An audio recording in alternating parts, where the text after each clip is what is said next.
quiet of Mia's guest bedroom was both a blessing and a curse. For the first time in years, Sarah was alone with her thoughts. No distractions, no pretending, just her and the echo of her life unraveling. In the weeks following her separation from Alex, she had settled into a routine. Mornings were for long walks through the park, where she let her mind wander. Afternoons were spent at a local cafe, reading or journaling. Evenings often found her sitting with Mia, the two of them talking over wine or watching movies. But the nights were the hardest. A step toward closure. One evening, Sarah received a call from Alex. She hesitated before answering, but curiosity and lingering emotion got the better of her. "I know you said you needed space," Alex began, his voice tentative, "but I've been seeing Dr. Lawson on my own. I'm trying to understand why I did what I did. I'd like to share what I've learned if you're open to it." Sarah was surprised. Alex had always been resistant to therapy before the affair. While she wasn't ready to let him back into her life, she agreed to meet. They sat across from each other in the same cafe where Mia had first revealed Alex's betrayal. "I was selfish," Alex admitted, looking down at his coffee. "I let my insecurities drive me to hurt you. I didn't know how to talk about what I was feeling, so I escaped into something that made me feel wanted."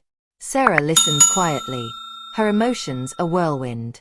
She appreciated his honesty, but it didn't erase the pain. "I'm glad you're doing the work," she said finally. "But this isn't about you fixing yourself for me. This is about me figuring out if I can ever trust you again. And right now, I don't think I can." Alex nodded, tears in his eyes. "I understand. I just want you to know that I'll keep working on myself, whether we find our way back to each other or not." Rediscovering herself. In the weeks that followed, Sarah focused on herself. She joined a yoga class and started volunteering at a local animal shelter. Helping others gave her a sense of purpose she hadn't felt in years. She also reconnected with old friends, including Emily, her college roommate. Over brunch, Emily shared her own story of divorce and rebuilding her life. "It's scary at first," Emily said, "but you'll realize how strong you are. And one day, you'll wake up and realize you're happier than you've ever been." A surprising connection. One afternoon at the animal shelter, Sarah met someone new. A man named Daniel who had come in to adopt a dog. He was kind and easygoing, with a quick smile that made her feel at ease. They struck up a conversation, and before long, they were laughing like old friends. When Daniel left with a scruffy terrier named Max, he asked for Sarah's number. Sarah hesitated.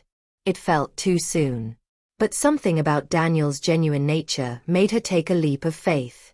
A new chapter begins. As Sarah navigated her budding friendship with Daniel, she kept her focus on her own growth. She wasn't looking for a relationship, but she found comfort in the companionship and light-heartedness he brought into her life. When Alex called one last time, asking if she would consider giving their marriage another chance, Sarah's response was clear. "I wish you well, Alex," she said, her voice steady. "But I've realized that I deserve more than what we had. I need to move forward, and I hope you can too." For the first time in months, Sarah felt a weight lift from her shoulders. She had chosen herself, and it felt like freedom. As she walked through the park that evening, the sky painted with the colors of the setting sun, Sarah smiled.